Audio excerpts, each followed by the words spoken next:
चल बाबू देख, यहाँ पे साइंस के बारे में हम बता रहे थे, ठीक है। सबसे पहले ये देखें हम लोग कि ये जो साइंस होता है इसकी उत्पत्ति कैसे हुई, ठीक है।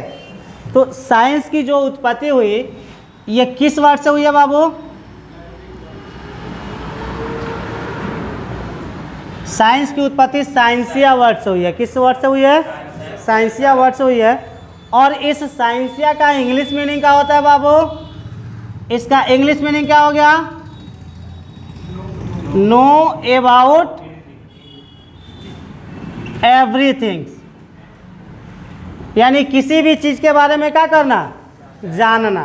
किसी भी चीज़ के बारे में जानना क्या कहलाता है बाबू? साइंस कहलाता है, यानी विज्ञान कहलाता है, ठीक है। अब इसके बारे में आप लोग देखें कि know about everything is called science. किसी भी चीज़ के बारे में जानना क्या कहलाता है बाबू? साइंस यानी विज्ञान कहलाता है, ठीक है। अब देखो, बताया जाता है कि इस पृथ्वी पर जो भी चीज़ है वह दो ही फॉर्म में है, एक लिविंग फॉर्म में है और एक नॉन लिविंग फॉर्म में है।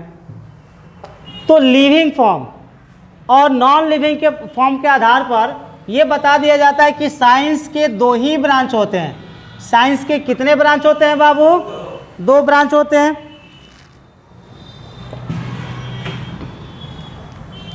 अब ब्रांच ऑफ साइंस के बारे में जब हम लोग देखते हैं तो दो गो ब्रांच हम लोग को मिल जाता है।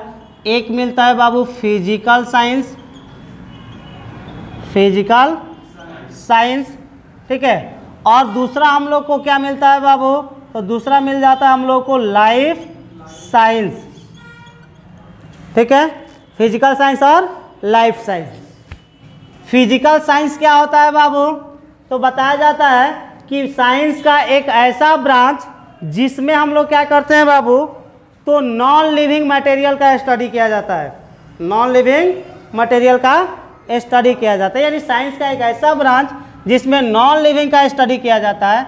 अर्थात ऐसे लिख सकते हैं कि स्टडी ऑफ क्या बाबू? तो non living, study of non living is called क्या बाबू? Physical science. यानी नॉन लिविंग का स्टडी करना फिजिकल साइंस कहलाता है। यानी इसको हिंदी में हम लोग कहते हैं भौतिक विज्ञान। हिंदी में क्या कहते हैं? भौतिक विज्ञान। तो नॉन लिविंग मटेरियल का स्टडी करना या तो फिजिकल साइंस कहेंगे और नहीं तो उसको भौतिक विज्ञान कहेंगे। टोटल बंद कीजिए जंगला, ठीक है बाबू। फिजिकल साइंस या भौतिक विज्ञान, ठीक है। अब यहाँ पे हम लोग ये देखेंगे कि ये जो फिजिकल साइंस है इसके कितने ब्रांच है? फिजिकल साइंस के कितने ब्रांच है? फिजिकल साइंस के कितने ब्रांच होते हैं बाबू? फिजिकल साइंस के 3 ब्रांच होते हैं।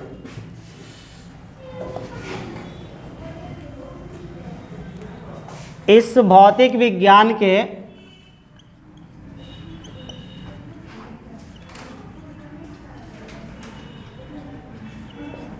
तीन ब्रांच हो गए। कौन कौन बाबू? तो इसमें पहला जो होगा वो होगा आपका फिजिक्स, दूसरा केमिस्ट्री और तीसरा जो होगा बाबू वो होगा जियोलॉजी, ठीक है। फिजिक्स, केमिस्ट्री और जियोलॉजी। फिजिक्स किसे कहते हैं बाबू? तो branch of science in which study of physical properties of matter, यानी साइंस का एक ऐसा ब्रांच जिसमें हम लोग क्या करते हैं? तो पदार्थों के भौतिक गुणों का अध्ययन करते हैं। विज्ञान की एक ऐसी शाखा जिसमें पदार्थों के भौतिक गुणों का अध्ययन किया जाता है, उस शाखा को हम लोग क्या कहते हैं बाबू? फिजिक्स यानी भौतिकी कहते हैं। क्या कहते हैं? भौतिकी, ठीक है। अब दूसरा ब्रांच आ गया बाबू क्या है? केमिस्ट्री। अब केमिस्ट्री किसे कहते हैं? तो यानी फिजिकल साइंस की एक ऐसी शाखा जिसके अंतर्गत पदार्थों के रासायनिक गुणों का अध्ययन किया जाता है। केमिकल प्रॉपर्टीज का जब स्टडी किया जाएगा तो उस ब्रांच को हम लोग क्या कहेंगे बाबू? तो केमिस्ट्री कहेंगे। उसी तरीके से यहाँ पे है जियोलॉजी। जियोलॉजी यानी पृथ्वी के साथ साथ अन्य ग्रह एवं नक्षत्रों का अध्ययन करना क्या कहलाता है बाबू? जियोलॉजी कहलाता है। पृथ्वी के साथ साथ अन्य ग्रह एवं नक्षत्रों का अध्ययन करना क्या कहलाता है? जियोलॉजी कहलाता है। ठीक है, अब इसमें दूसरी ब्रांच होगी साइंस की बाबू, जिसको लाइफ साइंस कहा गया। क्या कहा गया? Life science. ठीक है, अब लाइफ साइंस किसको कहेंगे? तो इसको भी देख ले कि लाइफ साइंस क्या होता है।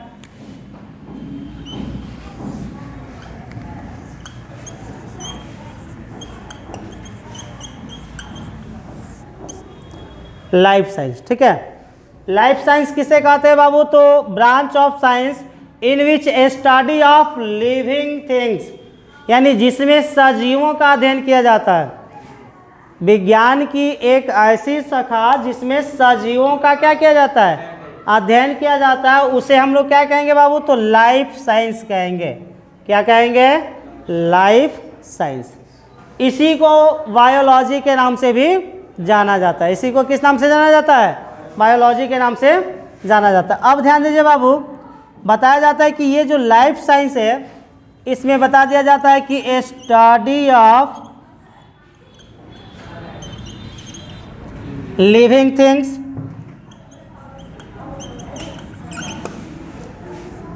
जीवित यानी पृथ्वी के जीवित रचनाओं का अध्ययन करना लाइफ साइंस कहलाता है। इस लाइफ साइंस के बारे में सबसे ज़्यादा जानकारी जो है अरस्तु के द्वारा दिया गया। किसके द्वारा दिया गया? अरस्तु के द्वारा। लाइफ साइंस के बारे में सबसे ज़्यादा जानकारी अरस्तु के द्वारा दिया गया, लेकिन इस लाइफ साइंस के बदले जो बायोलॉजी वर्ड यूज किया जाता है, इसी को हम लोग क्या कहते हैं? तो बायोलॉजी के नाम से भी जानते हैं। अब बाबू यहाँ पे हम लोग ये देखेंगे कि आखिर इस लाइफ साइंस के बदले बायोलॉजी टर्म क्यों यूज किया गया। कोई दूसरा टर्म भी तो यूज कर सकते हैं, लेकिन दूसरा टर्म यूज ना करके लाइफ साइंस के लिए बायोलॉजी शब्द चुना गया। क्यों चुना गया? तो इसमें भी कुछ गुण होगा जिसके वजह से इस लाइफ साइंस के बदले बायोलॉजी शब्द का इस्तेमाल किया गया। तो लाइफ साइंस के बदले बायोलॉजी शब्द का इस्तेमाल किसने किया सबसे पहले? तो लमार्क ने। किसने बाबू? लमार्क ने।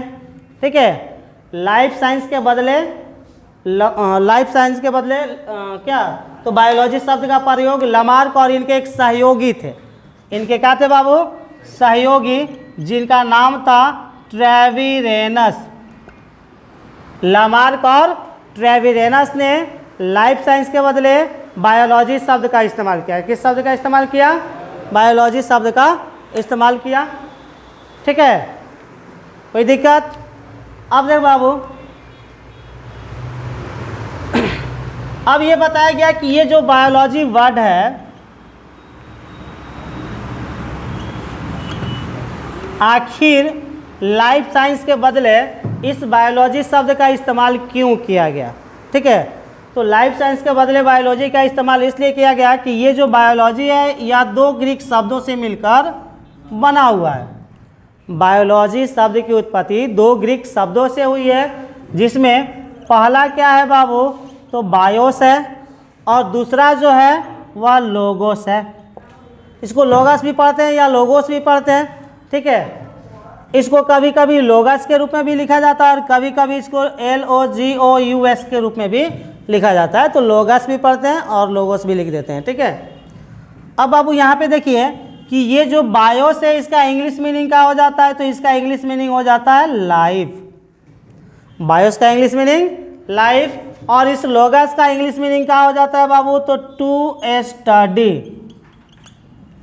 To study. अब इस लाइफ का इंग्लिश मीनिंग क्या होता है बाबू? तो हिंदी मीनिंग जो होता है वो होता है जीवन। लाइफ का हिंदी मीनिंग जीवन, और इस टू स्टडी का जो हिंदी मीनिंग होता है बाबू वो होता है क्या करना? तो अध्ययन करना। क्या करना बाबू? अध्ययन करना। तो किस चीज का अध्ययन करना? जीवन का अध्ययन करना। किसका अध्ययन करना? जीवन का अध्ययन करना। क्या कहलाता है बाबू? तो जीव विज्ञान कहलाता है। ठीक है, जीवन का अध्ययन करना क्या कहलाता है? जीव विज्ञान, तो इसको जीवन का अध्ययन कर रहे हैं यानी जीव विज्ञान का है तब भी कोई दिक्कत नहीं है, और इसको लाइफ साइंस का है तब भी कोई दिक्कत नहीं है, क्योंकि लाइफ साइंस जो है बायोलॉजी और बायोलॉजी यानी लाइफ साइंस। हाँ, अंतर इतना है कि इस लाइफ साइंस के बारे में सबसे ज़्यादा जानकारी जो है अरस्तु के द्वारा दिया गया। किसके द्वारा दिया गया? अरस्तु के द्वारा दिया गया, ठीक है। इसलिए अरस्तु को क्या कहते हैं बाबू, यानी अरस्तु को इंग्लिश में एरिस्टोटल लिखा जाता है। अरस्तु को इंग्लिश में क्या लिखा जाता है? एरिस्टोटल। तो अरस्तु को फादर ऑफ क्या बाबू? तो बायोलॉजी के नाम से जाना जाता है। अरस्तु को फादर ऑफ बायोलॉजी के नाम से जाना जाता है।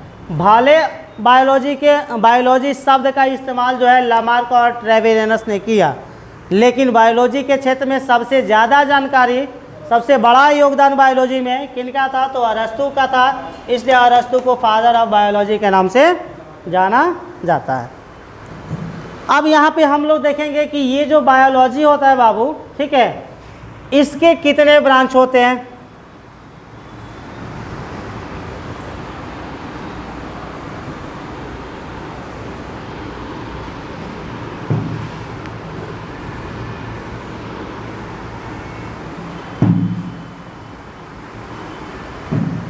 बायोलॉजी के कितने ब्रांच होते हैं? देख बाबू,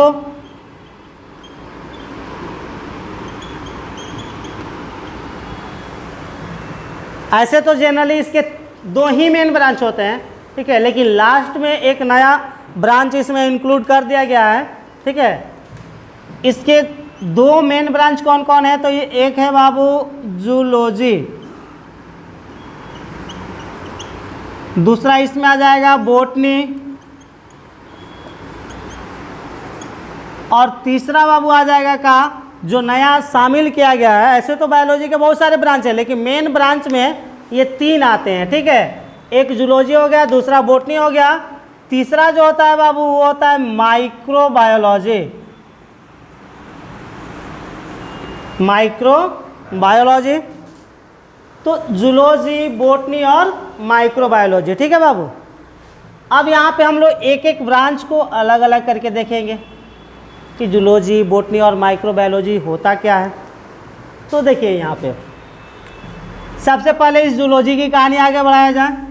देखा जाता है जूलॉजी किसे कहते हैं? तो बायोलॉजी का एक ऐसा ब्रांच जिसमें केवल और केवल जंतुओं का अध्ययन किया जाता है। जीव विज्ञान की एक ऐसी शाखा जिसके अंतर्गत केवल और केवल जंतुओं का अध्ययन किया जाता है, उस शाखा को हम लोग क्या कहते हैं? जूलॉजी यानी जंतु